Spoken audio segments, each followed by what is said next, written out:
Ryan, for 100 years, we were in the situation where the office and knowledge work were almost synonymous in terms of how we thought about it and what was going on there.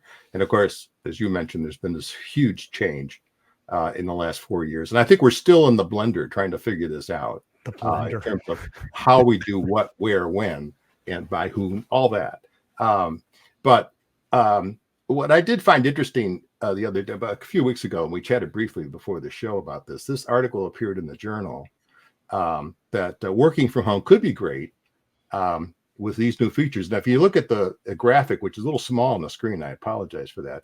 One thing I think they left out was a kitchen. So I'm not sure exactly how this home works, but they have a lot of other stuff. It's all DoorDash at this point. That could be.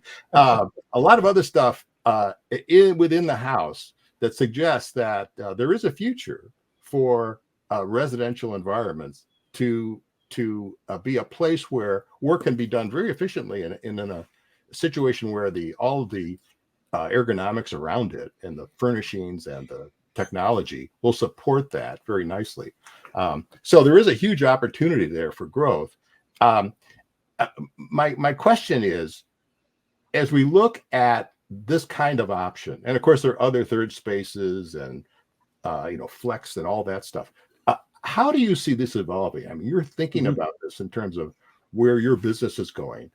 You have to have some sense of what you think would be the possibilities, and how would you rank those possibilities for our audience? Yeah, I think this is. Listen here. Oh, sorry, I interrupted you. This to me is like one of the topics that I cannot believe has gotten more attention, and I'm so pleased you're bringing it up. And I'll share that work from home is not really new to us. Knoll and Herm Miller as brands supported work from home. In fact, Herm Miller launched the first desk in the Herm Miller portfolio in the 1940s called Executive Office Group as for home or the office, but it was called Executive Office Group because the only people that had that autonomy were the executives. But we've got access to all of our archival research. We did a project called Out of Office, looking at work from home in 1993 while I was still in university.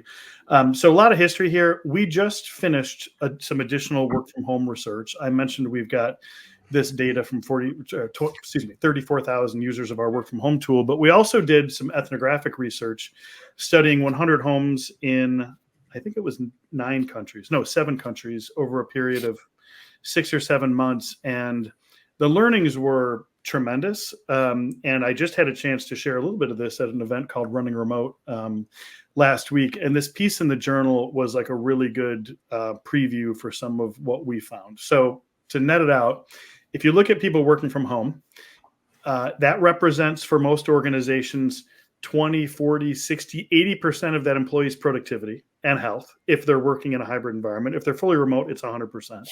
Organizations have done very little to ensure that people really are, in fact, healthy and productive working from home. Some have given a few stipends. Most haven't. Most have completely left it to chance, not thinking about the impact to that employee's productivity and the overall organizational outcomes. There's a handful of things that need to be addressed. One we talked about, which is just physical ergonomics and health. And that starts actually with just helping people to know how to be healthy. If you don't have a height adjustable desk like I do, I bet you have a kitchen counter, although apparently not in this graphic. But like, take that laptop, go stand up, move, spend 15 minutes, get moving. And then a lot of our research focused on key activities or different sort of work moments that could be better supported in existing parts of the home. So I mentioned reading a complex document. Don't do that at your desk if you've got Slack notifications in your face. Like, go find another part of the home that you might consider your reading zone.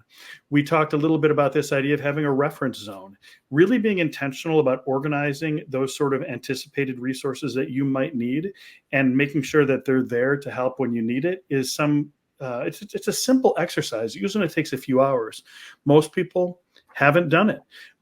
We like to think about how many people are using a given workspace.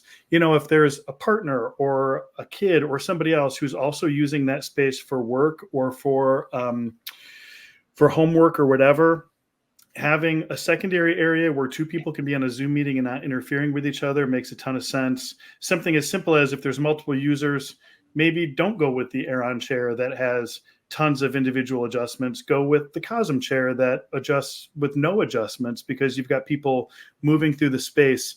It was such a broad array of things we found. And a lot of it started just with recognizing that the worker, the employee, is the designer. There's nobody else that's going to come through I love that. and help them figure out what to do at their home. But if you give them just a little bit of education and ask, what do you need to do in the course of a day?